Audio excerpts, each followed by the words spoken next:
Hello, friends. Welcome to Story Behind Podcast. This is the show for people who love hearing a good story and who believe the world could use more positivity. We're the team behind GodUpdates and GodTube, and we hope these weekly short stories will brighten your day.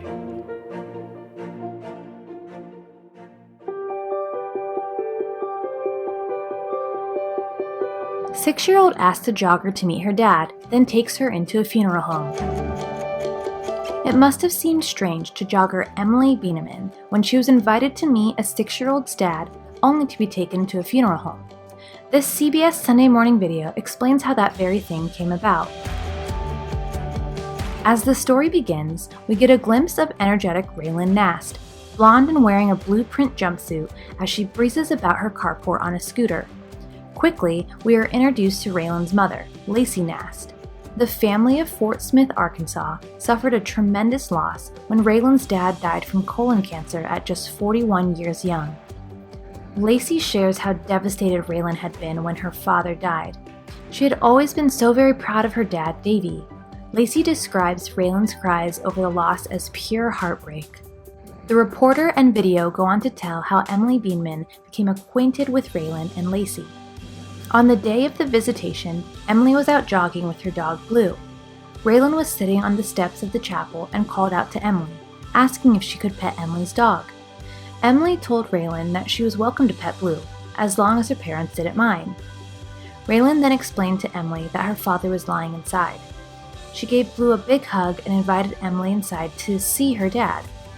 Though she was taken aback and realized that she was not dressed appropriately, Emily also realized that Raylan would never have the chance to introduce her father again.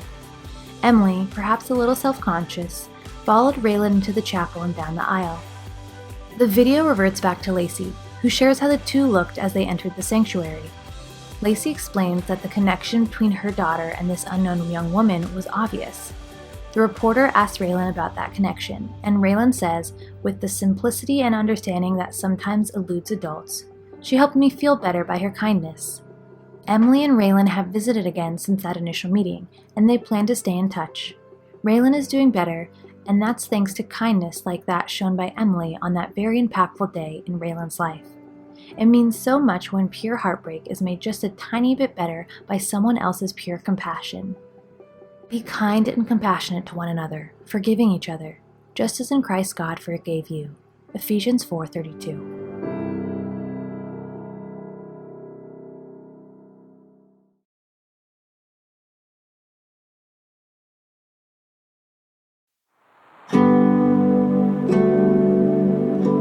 Four North Carolina troopers step in for a woman stranded on the side of the highway. Written and read by Alyssa Forsberg. In this heartwarming story, 4 North Carolina troopers come to the rescue of an elderly woman who was stranded on the side of the highway after running out of gas. That has to be a scary feeling when you're traveling by yourself and you end up running out of gas on the side of the highway. That's what happened to one woman, but thankfully, help was on the way. When North Carolina State Troopers Lynch and Coggins arrived on the scene, Trooper Lynch sat with the woman in her vehicle, and Trooper Coggins went to retrieve gas for her. After they filled up her car, the 2 troopers invited the elderly woman to lunch, and they were joined by a few more troopers at the restaurant. When one of the restaurant patrons, Andrea King Lowe, saw the group of them eating, she asked for their story, and she also took a picture of the group. And when Andrea shared the photo online, it went viral. In just over 24 hours, her post had received 2.8 thousand likes and 4.7 thousand shares, as well as over 380 comments praising the state troopers for their good deed. This sweet lady was traveling alone and inadvertently ran out of gas along busy I-85 in Alamance County, writes Andrea in her Facebook post. Admittedly embarrassed by her predicament, she called and requested assistance.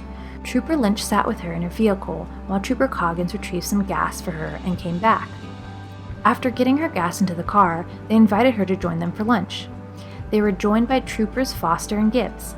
That's what it's all about, y'all. Community service at its best. Proud to be part of this organization/family.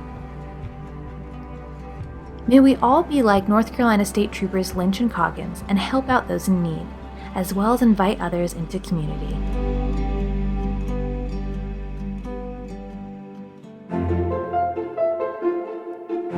Thank you so much for listening to Story Behind Podcast. We're really glad you joined us for this week's story. To see photos and videos that may have been referenced in this episode, check out the links in the show notes. And if you enjoyed what you heard today, subscribe to our podcast, and please tell a friend about us. We'd also love it if you'd rate us and leave us a review. It really does help more people find us. Story Behind is a Salem Web Network production.